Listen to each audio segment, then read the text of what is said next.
తిరిగి మళ్ళా కేసులు పెట్టడం, పోలీస్ వ్యవస్థ కూడా దెబ్బలు తిన్న వాళ్ళ మీద, ఇబ్బంది పడ్డ వాళ్ళ మీదే కేసులు పెట్టడం, మరి ఈ విధమైనటువంటి మరి పద్ధతి వాళ్ళ మాన్యువల్లో ఎక్కడుందో నాకు అర్థం కాలే. కానీ ఇక మీదట ఇవి సాగవు. ఇక మీదట ఇదే విధంగా కొనసాగిస్తే తప్పకుండా చట్టసభలు ఉన్నాయి, చట్టసభల్లో ఫైట్ చేస్తాం, అవసరం అనుకుంటే న్యాయ పోరాటం చేస్తాం.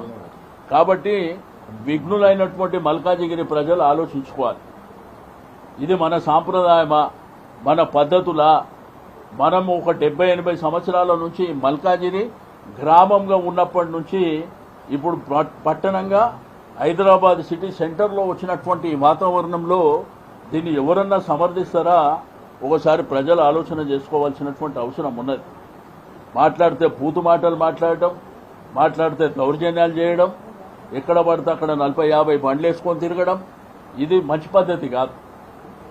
ప్రజలకు ఇన్కన్వీనియన్స్ అయ్యేటువంటి అంశాలని ఓకే, రాజకీయాలలో ఎట్లుండాలి? స్పోర్టివ్గా ఉండాలి. ఓసారి ఓడుతాం, ఓసారి గెలుస్తాం.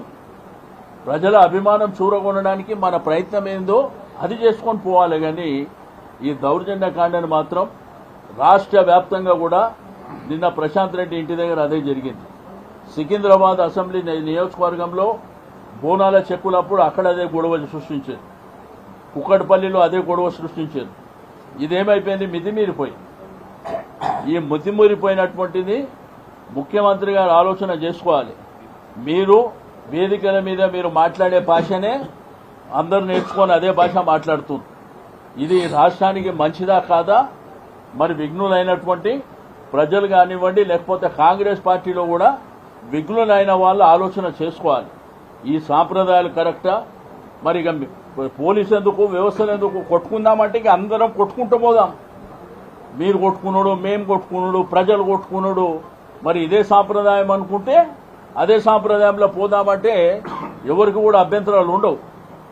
కానీ ఇది పద్ధతిగా లేదు. దౌర్జన్యంగా వాళ్ళని కొట్టడం ఏంది, చెక్కులు ఇస్తామని పిలవడం ఏంది, అక్కడ ప్రోటోకాల్ పాటించకపోవడం ఏంది? మరి ఈ విధంగా దౌర్జన్యం. ఇప్పుడు రాజశేఖర్ గారు ఎమ్మెల్యే గెలిచిర్రు, సరే మీ ప్రభుత్వం వచ్చిండొచ్చు అంటే ఆయన ప్రోటోకాల్ ఉండదా? మా కార్పొరేటర్లు ఉన్నారు, ప్రోటోకాల్ ఉండదా? ఇప్పుడు మా కార్యకర్తలు, మా నాయకులు, మా మాజీ కార్పొరేటర్లు ఒకే వేదిక మీద ఎక్కద్దంటే ఎక్కరు. అది ప్రోటోకాల్ కాదు. కాబట్టి అది పాటించవలసినటువంటి అవసరం ఉన్నది. ఏదైనా కానీ ఇక మాకు అధికారం శాశ్వతం, మేము ఏదైనా చేయగలుగుతాం అనుకుంటే ఇక మీ కర్మ, మిమ్మల్ని ఎవరు కాపాడలేరు. తప్పకుండా భవిష్యత్తులో ప్రజలు అన్నీ నిర్ణయిస్తారు. కాబట్టి ఈరోజు మా టీం అంతా అందరి దగ్గరికి వెళ్ళినాం, పరామర్శించినాం, వాళ్ళకి ధైర్యం చెప్పినాం. మేము ప్రజలకు కూడా ధైర్యం చెప్తున్నాం. మీరు పండుగలు ప్రశాంతంగా జరుపుకోండి. ఇవన్నీ జరుగుతూనే ఉంటాయి. రాజకీయాలలో ఇవన్నీ నడుస్తున్నాయి. కానీ కొత్త సాంప్రదాయం వచ్చింది తెలంగాణ. ఏడబడతాడ దౌర్జన్యాలు చేయడం, ఇండ్ల మీద కొట్టడం. ఇప్పుడు మొన్న ప్రశాంత్ రెడ్డి ఇంటి మీదకి పోయి దౌర్జన్యం చేయడం. ఎక్కడ పోతున్నాము? 10 సంవత్సరాలు కేసీఆర్ గారి ప్రభుత్వం పరిపాలన చేసినప్పుడు ఏ రోజన్నా ప్రతిపక్షానికి సంబంధించినటువంటి నాయకులు ఇళ్ల మీదకి మేము పోవడం కానీ, మీటింగ్లలో గొడవ జరగడం కానీ ఏదన్నా సాంప్రదాయాలు చూసిండ్రా?